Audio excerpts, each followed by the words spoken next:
Hello, this is Jake and Neil. We're going to be presenting our CS482 final project on capture the flag cybersecurity competitions.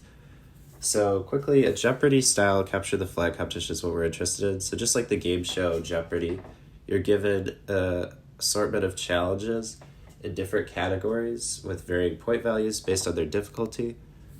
But unlike Jeopardy, you can solve them in any order. You don't have to wait for someone else. It's not structured like that. You're just given all of the challenges and you're going off to solve them. So after you solve a challenge, you submit a flag to the leaderboard and then you're awarded those points for solving the challenges. So specifically, we're interested in this because of our involvement in SIGPONI, which is the cybersecurity organization on campus here. And the things we're looking at is trying to see the impact of challenge selection, so how you decide to allocate your time, like how that impacts your scoring potential. We're interested in the strategy known as flag hoarding, where teams will retain flags until the very end of the competition to try to obscure their true performance during the competition and like lull other teams into being more lazy and not performing at their peak. And then we're going to investigate how well early performance, so some hours before closing, will predict your final rankings. A little bit more about the model in our simulation project. So we have a certain things that we're trying to assume in our model. So such as each team has a single solver in each category with a fixed strength and a fixed capability in each category. All of the challenges are quantified by points, so they have a fixed point value, and this does not vary throughout the competition. And this assumption is kind of set. And so teams also solve challenges in steps that take 10 minutes. And then there's also a low probability of failure, but there is a probability of failing a specific challenge.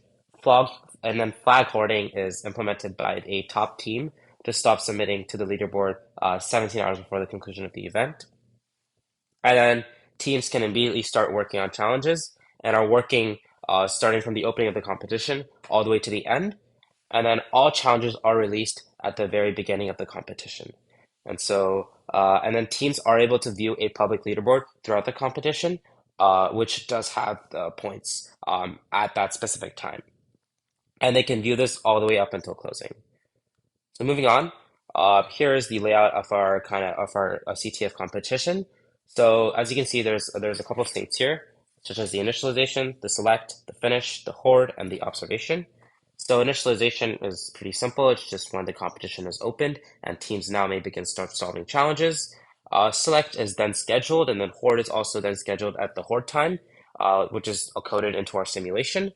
For select, each team kind of selects a challenge to work on. This is either through the smart or the random selection that the team might want to implement.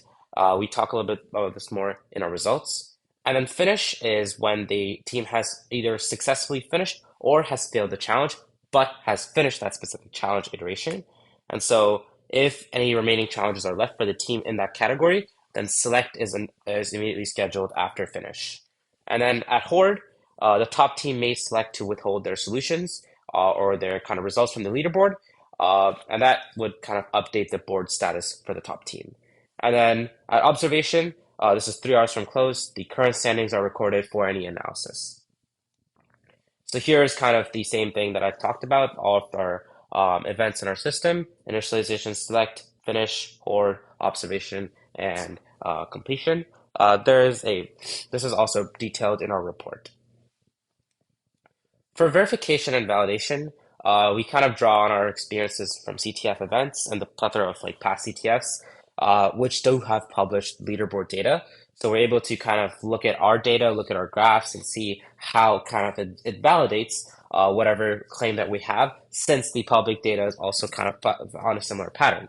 So many teams kind of tend to solve easier challenges first to maximize the score, and then the score rate kind of levels off as we go on, which we can also see with our specific results on the right image. For verification, we use a lot of libraries. So we use NumPy and SciPy specifically with Python for kind of ensuring correctness with any calculations or anything of that sorts. And so we kind of reduce the amount of calculations we perform manually for this. And so we do have a verification and validation techniques implemented.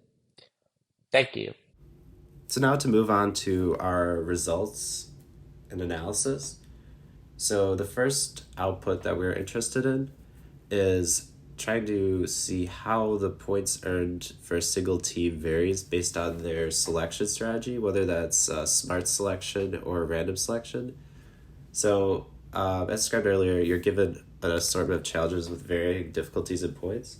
So, smart selection strategy would involve trying to maximize your points by solving challenges that give you the most amount of points for the least amount of time solved. And then a random selection strategy is pretty much just indiscriminately selecting a challenge, which would allow you to waste a lot of time solving challenges or maybe even failing to solve challenges that are beyond your difficulty. So we see quite a significant gap here. In our first result, the smart gets around 3,300 points, and random gets around 1,800. We get pretty good variance here, but to try to improve it further, in our second table, we use antithetic random numbers for various random number streams that are used in the simulation. And we see that this has a pretty large effect on the variance, more so than you'd expect from just doubling the number of challenges, which validates that there is, in fact, pretty negative correlation between these sample runs. And then for the last table here, we're using a common number stream between the smart and random challenges so that we could actually do better than just subtracting the mean and then assuming independence for their variance. We could actually subtract correlated runs, which would be the ones using the smart and random trials. So for the first one, we don't use any antithetic runs, and that has a slightly better variance than you would get from just the naive method I described earlier. And then the antithetic trials actually has about the same variance as if you were to assume independence. So then moving on to our next result, we're looking at the leaderboard stability. So the first table includes teams never hoarding. So you can see we have fairly stable rankings, everything around the center diagonal, which means that teams are just staying around where they placed 3 hours earlier, which would make sense because there's some variance in teams solving challenges or whatever, but no deliberate manipulation of the leaderboard. However, the second result, we have a 50% chance that the team will decide, the top team 16 hours from close will decide to hoard flags and withheld their true volume of solved challenges, which is visualized on the right as you see the pink team, team 6, around 16 hours from close. They decide to go dark and don't submit any flags until the very end, which would surprise many teams and randomly overtaking them. So you see that's why there's that sort of yellow patch towards the middle left of our table. We declined to include the confidence intervals on these slides because they're quite unwieldy to look at, but they are in our final report. Now going on to our methods for interval estimation. We use the standard sample mean and variance formulas shown on the right. And then we also use the standard t-distribution method as we don't know the true the true population variance. We know the sample variance, so we have to use this for correctness. And we are using a central limit theorem here in some sense for this. And then we also use the Klopper-Pearson method for binomial confidence intervals, which is the previous result, look at leaderboard stability, because you either are in the given place, given that you were in that place prior, or you're not. So this is follows binomial distribution.